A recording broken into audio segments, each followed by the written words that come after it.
Today, we're diving into a story that sits right at this incredible crossroads of ancient faith and modern science.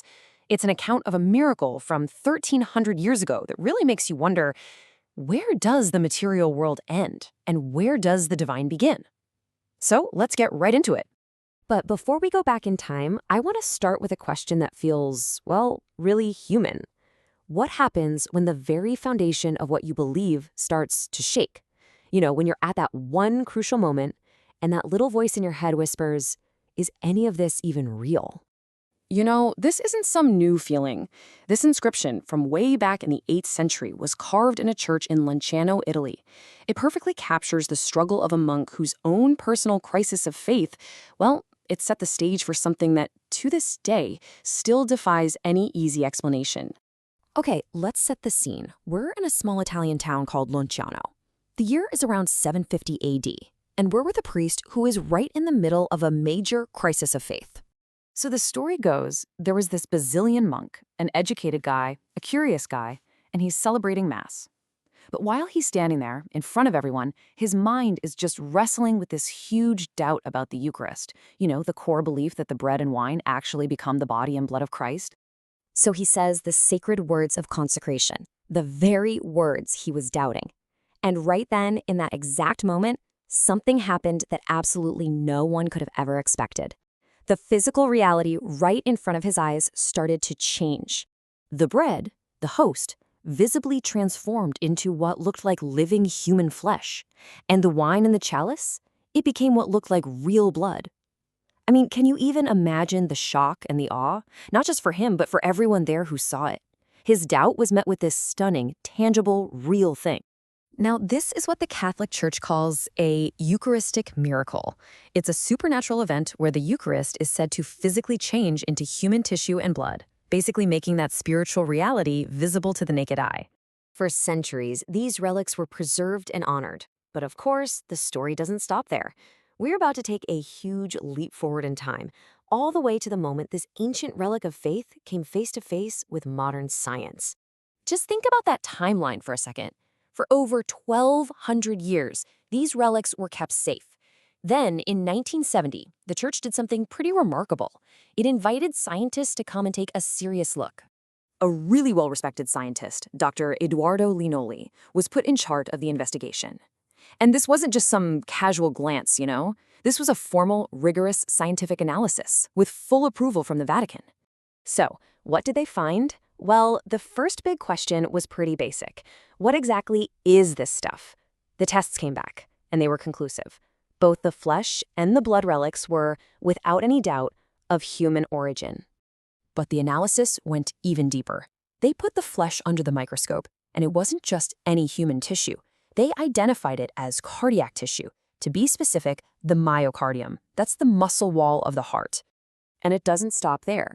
They figured out the blood type for both samples. Get this, the flesh and the coagulated blood were both type AB. That consistency between two totally separate relics was another mind-blowing piece of the puzzle. So let's just recap Dr. Linoli's incredible conclusions. The flesh is human heart tissue.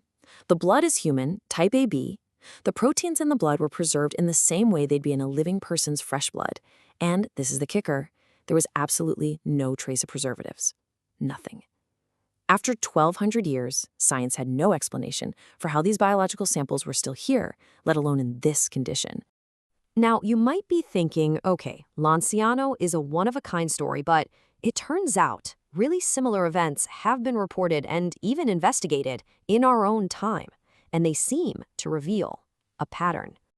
Let's compare Lanciano with something much more recent, Legnica, Poland in 2013. A consecrated host was accidentally dropped, so they put it in water to dissolve. That's the standard practice. Only, it didn't dissolve. Instead, a red substance appeared, and guess what? It was also sent off for forensic analysis. The results from Legnica are just breathtakingly similar to Lanciano. The official report said the tissue was heart muscle, but it also had this other incredible detail. It showed changes that often accompany agony, which suggests the tissue came from a heart that was under extreme stress. And the pattern just keeps going.